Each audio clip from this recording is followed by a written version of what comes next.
यमुनोत्री मंदिर का इतिहास। यमुनोत्री उत्तराखंड के उत्तरकाशी जिले में समुद्र तल से 3291 मीटर की ऊंचाई पर स्थित है। यमुनोत्री धाम यमुना देवी का मंदिर है। यहाँ पर यमुना देवी की काले रंग की मूर्ति है, साथ में यम का भी मंदिर है। इस मंदिर के कपाट मई से नवंबर तक के लिए खुलते हैं। कपाट अक्षय तृतीया को खुलते हैं और दीपावली के दूसरे दिन बंद हो जाते हैं। यमुनोत्री धाम हिंदुओं के 4 धामों में से एक है। यमुनोत्री धाम 4 धाम यात्रा का पहला धाम, अर्थात यात्री अपनी यात्रा यहाँ से शुरू करते हैं। यमुना भारत की प्रमुख नदियों में से एक मानी जाती है।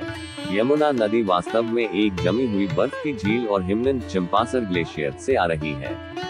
यमुना नदी इस स्थान से सारे देश में बहती है। वह ये 3 बहनों का हिस्सा है, जिसमें गंगा, सरस्वती और यमुना आती है। मंदिर की स्थापना 1919 में इस मंदिर का निर्माण टिहरी गढ़वाल के राजा प्रताप शाह ने करवाया था, परंतु 19वीं में भयंकर भूकंप के कारण यह मंदिर पूरा तहस नहस हो गया। फिर तभी जयपुर की महारानी गुलेरिया ने इसका पुनः निर्माण कराया। पौराणिक इतिहास। यमुनोत्री धाम के बारे में वेद पुराणों में भी लिखा है। यमुना देवी को सूर्य देव की पुत्री और यम की बहन बताया गया है। कहते हैं कि यमुना जब पृथ्वी पर आई तो उसने अपने भाई को छाया के अभिशाप से मुक्त कराने के लिए घोर तपस्या की और उन्हें अभिशाप से मुक्त करा दिया। यमुना की तपस्या देख यम बहुत खुश हुए और यमुना देवी को वरदान दिया। इतना कहने पर यमुना देवी ने अपने भाई यम से वरदान में सूच नदी, ताकि धरती पर किसी को पानी पीने में कोई परेशानी ना हो और न ही पानी पीने से किसी को कोई भी हानि, जैसे कि शारीरिक रोग या मृत्यु का नुकसान ना हो, और वह जल प्रदान करे जिससे मोक्ष की प्राप्ति हो। ऐसा कहा गया है कि जो यमुना नदी में स्नान करता है वो अकाल मृत्यु से बच जाता है और मोक्ष को प्राप्त होता है।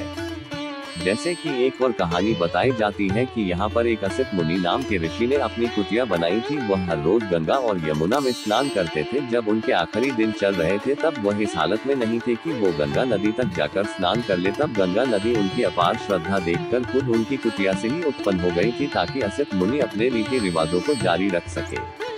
महाभारत के अनुसार ऐसा भी बताया गया है कि जब पांडव उत्तराखंड की तीर्थ यात्रा में आए थे तो सबसे पहले वे यमुनोत्री गए थे, फिर गंगोत्री, फिर केदारनाथ और आखिर में बद्रीनाथ जी गए थे। तभी से उत्तराखंड में 4 धाम यात्रा इसी प्रकार से की जाती है। यमुनोत्री धाम में सूर्य कुंड का क्या महत्व है? सूर्य कुंड, जिसे तप्त कुंड भी कहते हैं, पौराणिक कथाओं के अनुसार मां यमुना ने जब अपने पिता सूर्य देव से कहा कि उनके दर्शन करने वाले श्रद्धालु यहाँ पर आकर क्या खाएंगे, तब सूर्य देव ने यमुनोत्री में सूर्य कुंड का वरदान दिया, जिसमें से आज भी गर्म पानी निकलता है और सूर्य कुंड के उस खौलते पानी में प्रसाद के रूप में चावल, आलू आदि चंद मिनटों में पककर तैयार हो जाते हैं।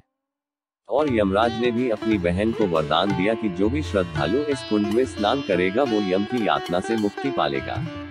जो गर्म पानी के स्रोत होते हैं वो पर गंधक से निकलते हैं। इस गर्म पानी में स्नान करने से चर्म रोगों से मुक्ति मिलती है और थकावट भी दूर होती है।